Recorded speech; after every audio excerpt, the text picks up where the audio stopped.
Kembali lagi di channel Batas Anime. Kali ini kami akan berteori tentang apakah Sunisa adalah pemakan buah iblis legenda yang dikatakan oleh Gorosei. Baiklah, tak usah ngenteni suwe-suwe maning, mayo kita bahas bareng-bareng. Pada One Piece chapter 1037, ada sebuah momen kecil di mana terdapat kemunculan siluet dari Sunisa, seekor gajah raksasa yang datang ke perbatasan Wano untuk bertemu dengan seseorang. Momen seperti ini tidak pernah terjadi sebelumnya dalam beberapa abad terakhir. Selain itu, di saat yang bersamaan, Gorosei menyinggung tentang buah iblis legenda yang telah hilang selama beratus-ratus tahun lamanya. Dan entah karena alasan apa mereka menyebutkan hal itu. Mungkin ini adalah sebuah clue yang sengaja Oda Sensei tunjukkan untuk menjadi misteri baru, bukan hanya sekedar kebetulan semata. Sunisa sendiri dikatakan telah hidup selama beratus-ratus tahun lamanya. Di sepanjang hidupnya, Sunisa hanya bisa berjalan-jalan di lautan lepas tanpa tujuan yang jelas, tanpa ada seseorang pun yang bisa mendengar ataupun berkomunikasi dengannya. Namun pada One Piece chapter 821 diperlihatkan pada Arc Zoo, Sunisa mulai berbicara dan suaranya saat itu hanya bisa didengar oleh Luffy dan Momonosuke yang memiliki kemampuan mendengar Voice of All Things. Kejadian ini juga pernah dialami oleh Roger dan Oden secara bersamaan. Suara Sunisa terdengar begitu keras ketika kaki Sunisa diserang habis-habisan oleh pasukan Jack, salah satu All-Star Kaido. Saat itu Sunisa mengerang kesakitan akibat luka di kakinya yang terkena meriam terus-menerus dari kapal pasukan Jack. Alhasil dia hampir jatuh tenggelam. Di sini Sunisa berkata untuk meminta perintah kepada Momonosuke untuk dia bisa bertarung menyerang balik Jack, dan kemudian Momonosuke mengatakannya. Sunisa akhirnya berhasil menyerang kapal pasukan Jack hingga hancur berkeping-keping dengan sekali serangan menggunakan belalainya.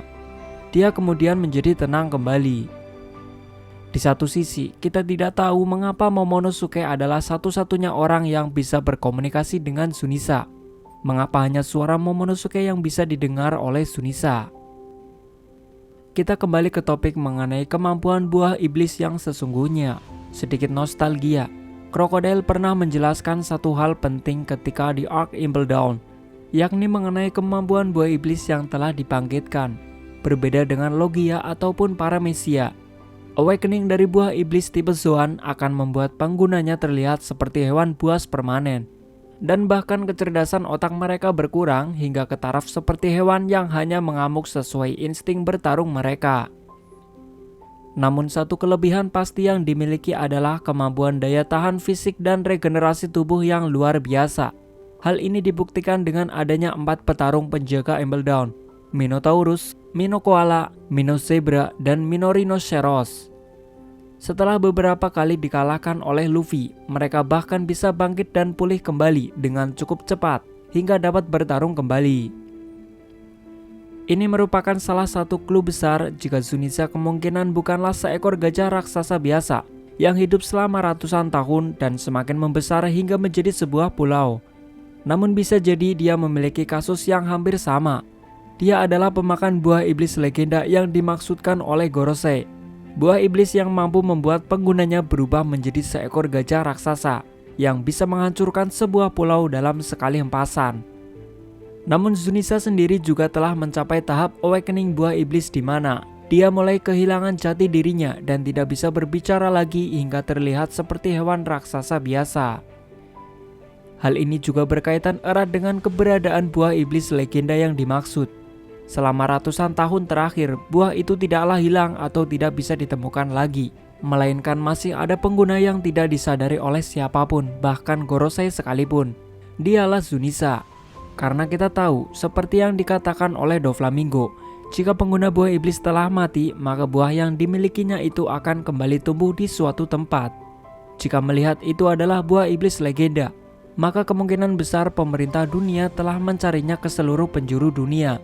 Namun mereka tidak berhasil menemukan buah itu selama berabad-abad karena masih ada pemiliknya.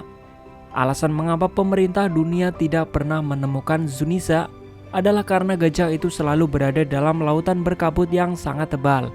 Ditambah lagi dengan keberadaan Sunisa yang hanya bisa diketahui dengan menggunakan Fever Card dari pulau itu. Nah, bagaimana menurut kalian? Perlu diingat, ini hanyalah teori dan pendapat dari kami, dan kami tidak berniat untuk terlihat lebih tahu dari orang lain. Benar salahnya kita tunggu saja kelanjutan ceritanya dari Oda Sensei. Jika menurut kalian ada clue tambahan atau ada pendapat kami yang tidak sesuai dengan kalian, silahkan tambahkan tanggapan kalian di kolom komentar. Masih banyak lagi misteri yang belum terungkap tentang Sunisa. Salah satunya adalah asal-usul darinya yang masih belum diketahui. Nah, itulah teori mengenai Sunisa. Apakah dia merupakan pemakan buah iblis legenda yang dimaksudkan oleh pemerintah dunia? Jika kalian suka video ini, silahkan klik like, share, dan subscribe channel ini untuk memberi kami apresiasi lebih. Jangan lupa aktifkan lonceng notifikasi untuk update video kami yang lainnya. Terima kasih telah menonton. Sampai jumpa dan ketemu maning nang video selanjutnya. Matur nuwun.